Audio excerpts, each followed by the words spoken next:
Today on r/atheism, if there really is a God, he failed his own race by allowing Trump to become president again. So, a little bit, this is low-hanging fruit, but there's two things here that are really worth talking about. The first is like this idea that if there really is such thing as a God, he would have to agree with me about things, is maybe just not the best thought process if you've ever changed your mind about something, or I don't know, not been all-knowing, all-seeing.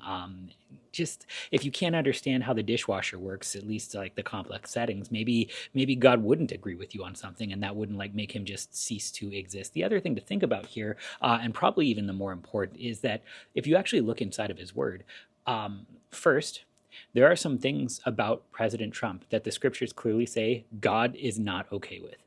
And there are some things about President Trump's administration and policies that if you look at the scriptures, you'd have to say God is actually really in favor of this. But more importantly, in all of this, though, one of the things the scriptures show over and over again is that God is quite capable of working when there are good and evil rulers alike.